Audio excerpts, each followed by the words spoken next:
ತಾನೇ ಬೆಳೆಸಿರೋ ಉಗ್ರರಿಂದ ಪಾಕಿಸ್ತಾನ ನೂರಾರು ಸಮಸ್ಯೆಗಳನ್ನ ಈಗಾಗಲೇ ಫೇಸ್ ಮಾಡ್ತಾ ಇದೆ. ಈಗಾಗಲೇ 16,000 ಪ್ರಜೆಗಳು ಪಾಕಿಸ್ತಾನದಲ್ಲಿ ಉಗ್ರರ ಕಾರಣಕ್ಕೇನೆ ಜೀವ ಬಿಟ್ಟಿದ್ದಾರೆ. ಇಷ್ಟಾದ್ರೂ ಬುದ್ಧಿ ಕಲಿಯದ ಪಾಕಿಸ್ತಾನ ಮತ್ತೆ ಉಗ್ರರ ಬೆನ್ನಿಗೆ ನಿಲ್ತಾ ಇದ್ದು, ಅದೇ ಉಗ್ರರು ಪಾಕಿಸ್ತಾನದ ಒಳಗೆ ನುಗ್ಗಿ ಭಾರಿ ಹಿಂಸಾಚಾರ ನಡೆಸ್ತಾ ಇದ್ದಾರೆ.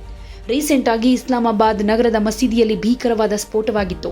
ನಂತರ ಗಡಿಯಲ್ಲಿ ಪದೇ ಉಗ್ರರು ಬಾಲ ಬಿಚ್ತಾ ಇದ್ರು. ಹೀಗಿರುವಾಗ ಎಚ್ಚೆತ್ತುಕೊಂಡಿರೋ ಪಾಕಿಸ್ತಾನ ಸೇನೆ ಅಫ್ಘಾನ್ ಗಡಿಯಲ್ಲಿ ಕಾರ್ಯಾಚರಣೆಯನ್ನ ಶುರು ಮಾಡಿದೆ. ಆದ್ರೆ ಈ ಕಾರ್ಯಾಚರಣೆ ಕೂಡ ಕಣ್ಣೊರೆಸೋ ತಂತ್ರ ಅನ್ನೋ ಆರೋಪ ಕೇಳಿಬಂದಿದೆ. ಕಳೆದ 24 ಗಂಟೆಗಳಲ್ಲಿ ಪಾಕಿಸ್ತಾನ ನಡೆಸಿದ ವಾಯುದಾಳಿಗೆ ಅಫ್ಘಾನಿಸ್ತಾನದ 22 ಜನ ಬಲಿಯಾಗಿದ್ದಾರೆ. ಅಂದಹಾಗೆ ಪಾಕಿಸ್ತಾನದ ನೆಲದಲ್ಲಿ ಇತ್ತೀಚೆಗೆ ನಡೆದ ಬಂಡುಕೋರರ ದಾಳಿಗೆ ಪ್ರತೀಕಾರ ತೆಗೆದುಕೊಳ್ಳುವುದಕ್ಕೆ ಪಾಕ್ ಸೇನೆ ಮುಂದಾಗಿದೆ.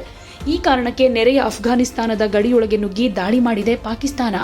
ಸುಮಾರು 7 ಉಗ್ರರ ಅಡಗುತಾಣಗಳನ್ನು ಟಾರ್ಗೆಟ್ ಮಾಡಿ ಪಾಕ್ ಸೇನೆ ದಾಳಿ ಮಾಡಿದೆ.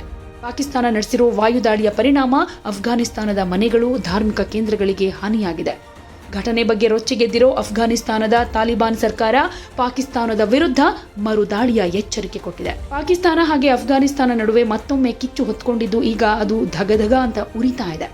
ಅಫ್ಘಾನಿಸ್ತಾನದ ಖೈಬರ್ ಪಖ್ತೂನ್ಖ್ವಾ ಪ್ರಾಂತ್ಯದಲ್ಲಿ ದಿಢೀರ್ ಕಾರ್ಯಾಚರಣೆ ನಡೆಸಿರುವ ಪಾಕಿಸ್ತಾನ ವಾಯುದಾಳಿಯ ಮೂಲಕ ಉಗ್ರರನ್ನ ಹಾಗೆ ಬಂಡುಕೋರರನ್ನ ಟಾರ್ಗೆಟ್ ಮಾಡಿದೀವಿ ಅಂತ ಹೇಳ್ತಿದೆ.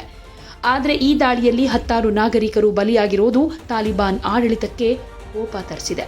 ಪೂರ್ವ ಅಫ್ಘಾನಿಸ್ತಾನ ನಂಗರ್ಹಾರ್ ಪ್ರಾಂತ್ಯದ ಬೆಸೋದ್ ಜಿಲ್ಲೆಯಲ್ಲಿ ಪಾಕಿಸ್ತಾನ ಸೇನೆಯಿಂದ ನಡೆದ ದಾಳಿಯಲ್ಲಿ 11 ಮಕ್ಕಳು ಸೇರಿದ ಹಾಗೆ 17 ನಾಗರಿಕರು ಬಲಿಯಾಗಿರೋ ಆರೋಪ ಮಾಡಲಾಗಿದೆ. ಈ ಘಟನೆ ಪಾಕಿಸ್ತಾನ ಹಾಗೆ ಅಫ್ಘಾನಿಸ್ತಾನದ ನಡುವೆ ಕಿಚ್ಚು ಹೊತ್ತಿಸಿದ್ದು, ಯಾವುದೇ ಕ್ಷಣದಲ್ಲಿ ಪಾಕ್ ದಾಳಿಗೆ ಅಫ್ಘಾನಿಸ್ತಾನ ರಿವೆಂಜ್ ತೆಗೆದುಕೊಳ್ಳುವ ಸಾಧ್ಯತೆ ದಟ್ಟವಾಗಿದೆ. ಕೆಲವು ತಿಂಗಳ ಹಿಂದೆ ಕೂಡ ಇದೇ ರೀತಿಯಾಗಿ ಪಾಕಿಸ್ತಾನ ಅಫ್ಘಾನಿಸ್ತಾನ ಕಿತ್ತಾಡ್ಕೊಂಡಿದ್ವು. ಈಗ ಮತ್ತೊಮ್ಮೆ ಭಾರಿ ದೊಡ್ಡ ಮಟ್ಟದಲ್ಲಿ ಕದನ ನಡೀತಾ ಇದೆ. ಅಲ್ಲದೆ ಎರಡೂ ದೇಶಗಳ ನಡುವೆ ಯುದ್ಧದ ಸನ್ನಿವೇಶ ಕ್ರಿಯೇಟ್ ಆಗಿದ್ದು, ಏಷ್ಯಾ ಭಾಗದಲ್ಲಿ ಶಾಂತಿ ಕದಡೋ ಸಾಧ್ಯತೆ ದಟ್ಟವಾಗಿ ಕಾಣಿಸ್ತಾ ಇದೆ.